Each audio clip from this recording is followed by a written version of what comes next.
Jader Bignamini brings the Detroit Symphony Orchestra's season to a close with a world premiere by Pulitzer Prize-winning Michael Abels, a Detroit premiere of a Russian woman composer's symphony, and top pianist Behzod Abduraimov playing Tchaikovsky's first piano concerto, Saturday, June 7th. Anyway, that'll be it. Way late. That's 8 o'clock in the evening, Eastern Daylight Time, which will be 5 o'clock on the West Coast, 2 in the morning in Europe, but it's Saturday night. Stay up till 2 in the morning. Have fun. Have another drink. Or 10 o'clock in the morning, Sunday morning, down under in Australia. Now, this is an interesting lineup. The soloist on the Tchaikovsky piano concerto, Behzod Abduraimov, he's Uzbekistani, born in Tashkent in 1990. So he's 35, relatively young for a musician. But he studied at the International Center for Music at Park University, Missouri, where he is currently the artist in residence. So he's a guy who returns to his musical origins. But he's played with a number of both the American and European orchestras before, the LA Phil, the San Francisco Symphony, the Cleveland Orchestra, also the Orchestre de Paris, the Concertgebouw in the Netherlands, the Deutsche Symphony Orchestra in Berlin. So he's been around. So that should be good. But let me tell you about these other two composers.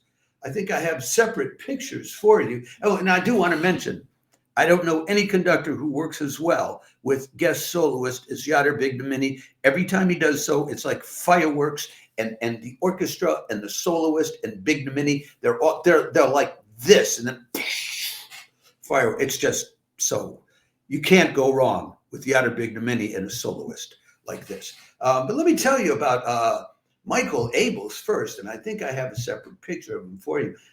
He's older, born in 1962, so he's already 60-something. He's best known, and I referred to that in the introduction, he won the Pulitzer Prize for Music in 2023 for an opera that he composed called Omar, and he co-wrote it with Rhiannon Giddens. He's also composed a number of scores for films by Jordan Peele, one of which had a lot of hip-hop influence in it.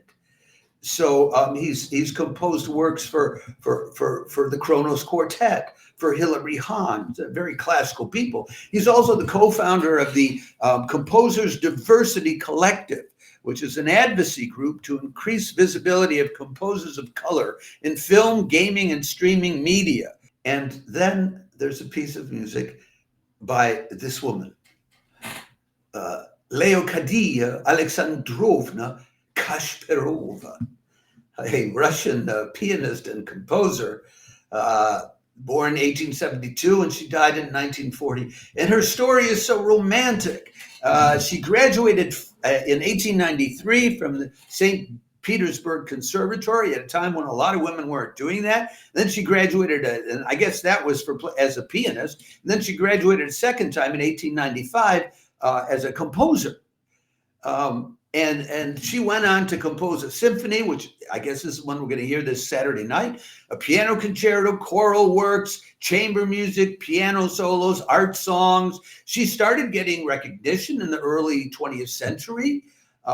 She used to host musical evenings at her apartments, like a musical salon, back in the early 1900s in her apartment in St. Petersburg. She went on concert tours to Berlin and to London. And then in 1916, she became a teacher at the Smolny Institute. Why am I telling you this? Well, because there she met Sergei Andropov, and she fell in love with him. And he was her student, and he was also a leader of the Bolsheviks. There was a Yuri Andropov, like 70 years later, who was the premier of the Soviet Union in its closing years in the 1980s. I wonder if they're related. I didn't have the time to do the research. Anyway, they fell in love. Then the Russian Revolution started a year later, and they let out of time. They let out of town to get away from the revolution so they didn't get arrested or shot for being in existence. Then they moved to Moscow finally, and and then she went private. The last time she did a concert was in 1922. She became a composer in secret until her death in 1940. And the only person who remembered her by the time she died was Stravinsky, who was an ex-student of hers, and he called her, quote unquote, antiquated and a blockhead. So much for gratitude from a former student. And what a sad story. But you get a chance to hear the music that this woman was composing, and that she composed in the days when she was a rising star on the musical scene in St. Petersburg. And I hope if you have time, you have the availability, that you will do so, and that it may inspire you, uplift you, or just show you a good time.